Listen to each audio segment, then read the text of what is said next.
Imagine two people arriving in America on the same day. Both have decent jobs. Both earn roughly the same income. Both have the same dream: to build a better life. After a few years, the first person buys a brand new car. The second person buys a modest house. 10 years later, one of them is financially ahead. Way ahead. The question is, who made the smarter decision?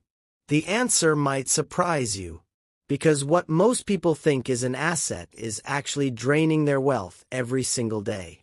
And what many people avoid because it's expensive may be the very thing that builds long-term financial freedom. Before this video ends, you'll understand why one purchase usually grows your wealth while the other often destroys it. Let's begin. Chapter 1. The American Dream. For many immigrants and young professionals, there are two major symbols of success: a nice car and a nice home. The moment they start earning money, they begin thinking about these two things. And honestly, who wouldn't? Driving a beautiful car feels amazing. Owning a house feels like security. But here's where many people make a costly mistake. They focus on appearance instead of financial impact. Because not all purchases affect your future equally. Chapter 2. The Car Trap. Let's talk about the car first. Imagine buying a brand new car for $40,000. The moment you drive it off the dealership lot, it starts losing value. Not next year. Not next month. Immediately. While you're making monthly payments, the value keeps dropping. Then come the extra costs: insurance, fuel, maintenance, repairs, registration, unexpected breakdowns. Before long, that $40,000 car may end up costing far more than you expected. And here's the painful truth. Most cars are depreciating assets.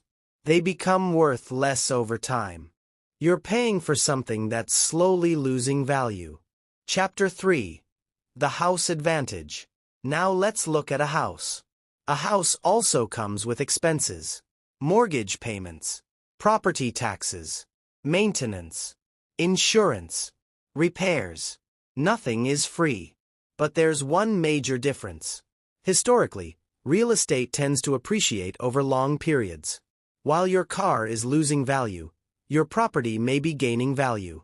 Imagine buying a home for $250,000. Years later, that same property could be worth significantly more. Not because you worked harder, but because the asset itself grew. That's the power of ownership. Your money begins working for you, instead of you working for your money. Chapter 4. The Shocking Numbers. Here's where things become interesting. A person may spend hundreds of dollars every month on a luxury vehicle. Years later, the car is worth only a fraction of what they paid. Meanwhile, another person spends that same money toward a home.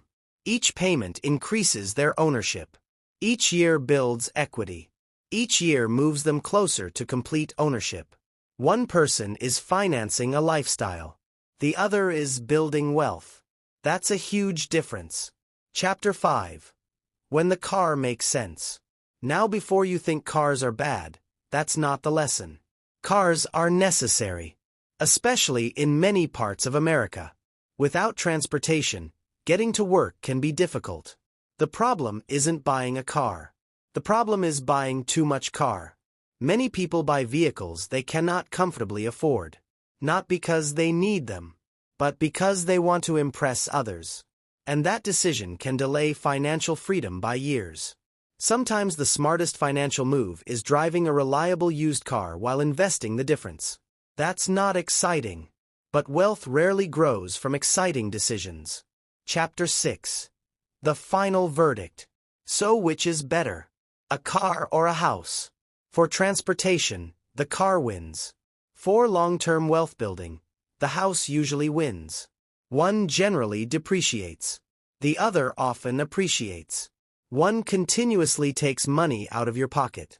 The other can build equity and increase net worth. That's why many wealthy people focus on acquiring assets before upgrading their lifestyle. They understand something most people learn too late. Looking rich and becoming rich are not the same thing. And sometimes the choices that look boring today create the wealth everyone admires tomorrow. The question is, would you rather impress people for a few years? Or build wealth for a lifetime? The choice is yours. If you enjoyed this video, subscribe and turn on notifications because in the next video we're going to compare renting versus buying a home in America. And the winner may shock you.